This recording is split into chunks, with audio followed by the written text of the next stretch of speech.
مرحبا بكم في وصفه جديده. اليوم غنقدم لكم طريقه لتحضير الملاوي، طريقه بسيطه وسهله وسريعه في نفس الوقت، وكيجيو لذاذين بزاف. كنتمنى انكم تجربوهم. نتوما كما كتشوفوا كيجيو مرقين بحال المحلات والمحلبات اللي كناخذوا. بهذه المناسبه كنبغي نشكر كاع الاخوات المتتابعات والاخوات اللي كيخليو لي تعليق او كومونتير او لايك، وكنتمنى الى عجبكم الفيديو تشاركوه مع الاهل والاصدقاء، واللي مازال ما اشتركتش في القناه ضغط على الزر الاحمر او سابوني او بكم. بالنسبه للمقادير ديالنا غنحتاجو نفس الكميه ديال الفورس، هي نفس الكميه ديال الفينو او السميد الناعم ودقيق الناعم. وبالنسبه للخميره ناخذ الخميره بودره، نحتاجو معلقه كبيره ما كاملاش، ونحتاجو ملح وماء لجمع العجين.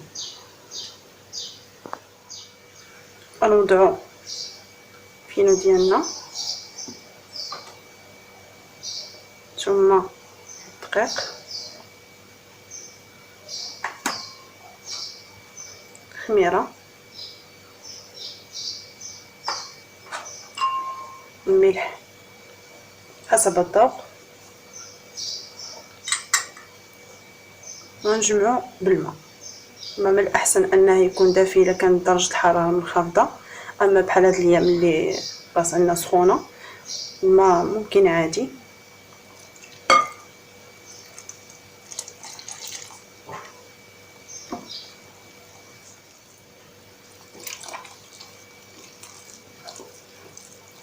بالنسبه لهذا العجين ديالنا كيحتاج يدلك، انا غير نجمعو ونديروه في العجانه، وخصو يتدلك مزيان. العجينه ديالنا مزيان، دابا غنديروها كويرات صغار.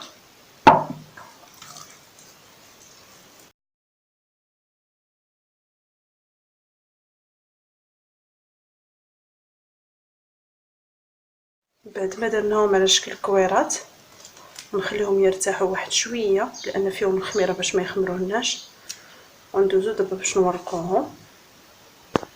غنحتاجو الزبده والزيت، من الاحسن ان الزبده تكون غالبه على الزيت.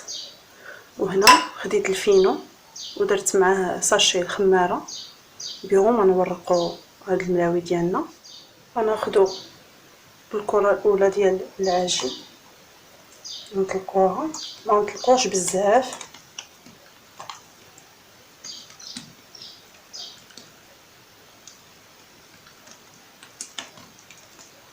ونرشوها بالقليل من الدقيق والفينو ديالنا اللي مع الخماره، ونخليوها. نجيبو وحده ثانيه هي نطلقوها بنفس الطريقه، نديرو لها الزبده والزيت والفينو، نديروها فوق الاولى.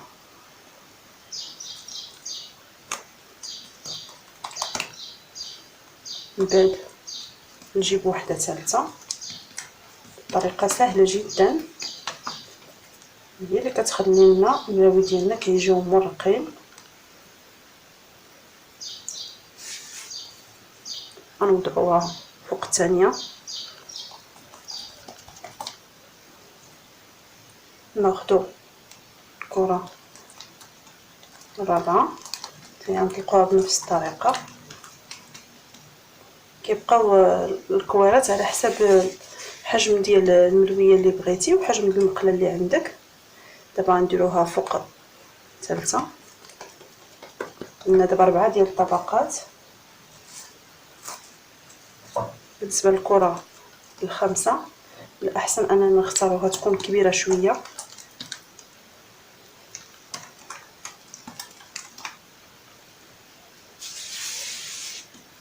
نديرو بحال هكا. من بعد نقلبوها على هادي، نديرو بحال اللي كنلمطو.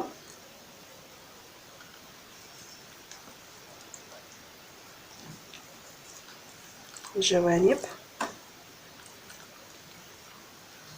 هذيك الكره الخامسه هي اللي كتجمع لنا الكرات كاملين.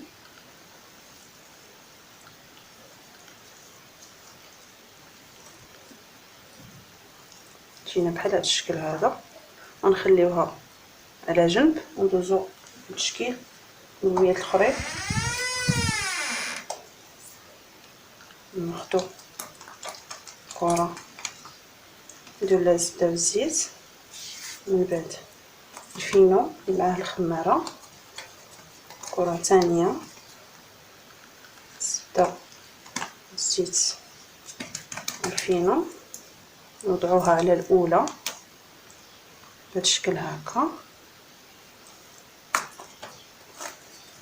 طبقه ثالثه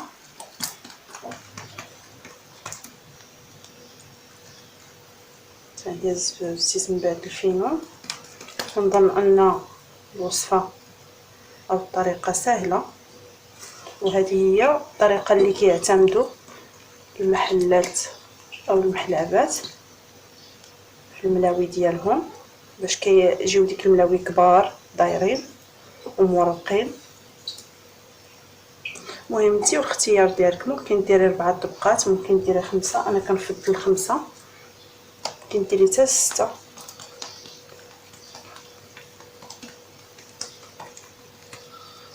التاليه ممكن انكم تصوبوها وممكن بلاش، لان اللي قبل منها راها مدهونه.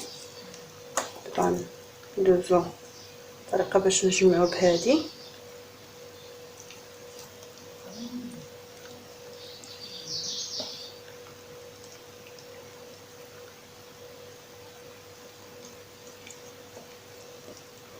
نتوما كما كتشوفوا جينا بحال هذا الشكل هكا، خليوها ترتاح على ما نكملوهم كلهم، عاد ندوزو للطياب ديالهم.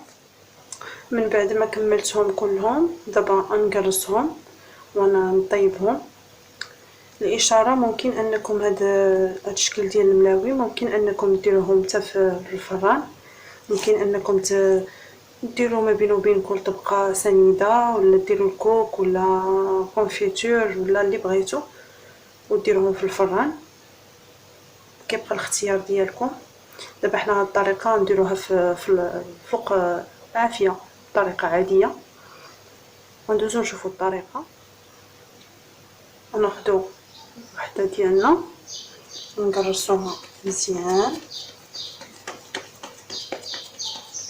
خصنا المقله ديالنا تكون سخونه، نقرصوها تولينا رقيقه.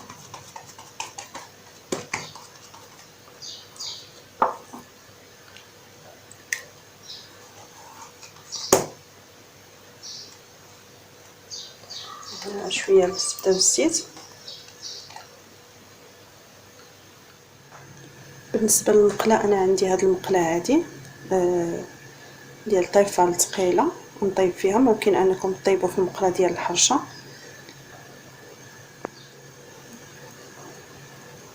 وضعت الملويه ديالي الاولى هكا. دابا في الاول كنديروها فوق عافيه مجهده، ملي تبدا طيب لنا شويه نقلبوها عاد نقلو عليها البوطه.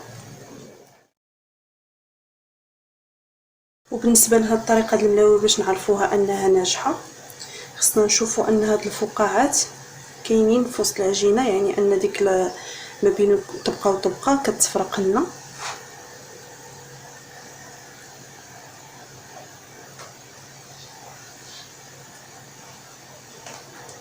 نرشوها شويه الزبده والزيت،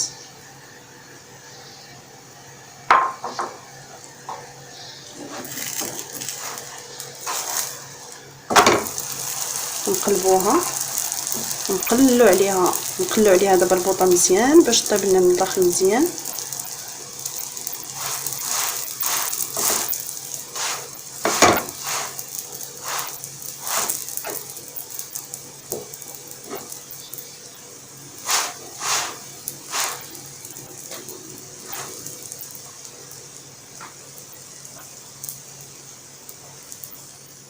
هانتوما كتشوفوا ملي كطيب لنا جوج جهات كتكون طايبه مزيان. دابا ندوزو باش نطيبو وحده اخرى.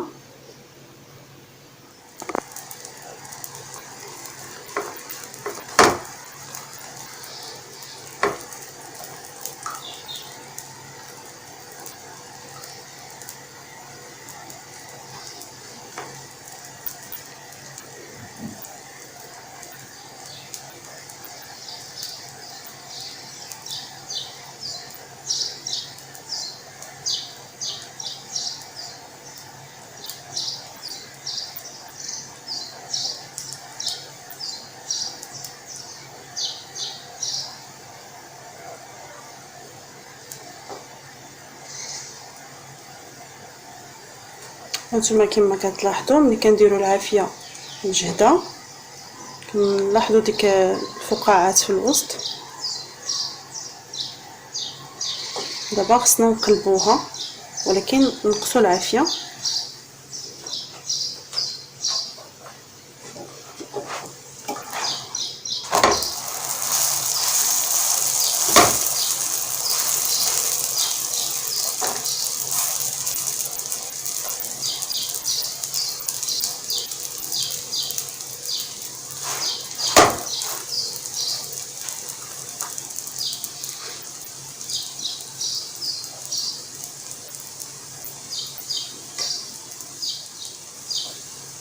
بالنسبه للحجم كيبقى اختياري كل وحده، ممكن ديروهم صغار ممكن ديروهم كبار، كل وحده وشنو الشكل اللي كتفضل. وها هما المليويات ديالنا، شوفوا كي جاو هانتوما مورقين، هانتوما طايبين مزيان وسريعين في التحضير. هادو ماشي ما كياخذوش الوقت بزاف. نتوما كما كتشوفوا رائعين، كنتمنى انكم تجربوهم.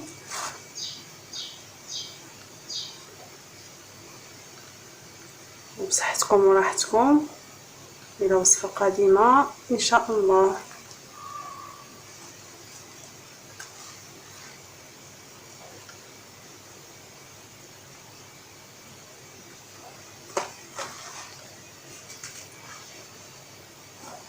وما تنساوش الى عجبكم الفيديو ضغطوا على زر الاشتراك وجرس ليصلكم دائما الجديد، ولايك لاعجاب الفيديو.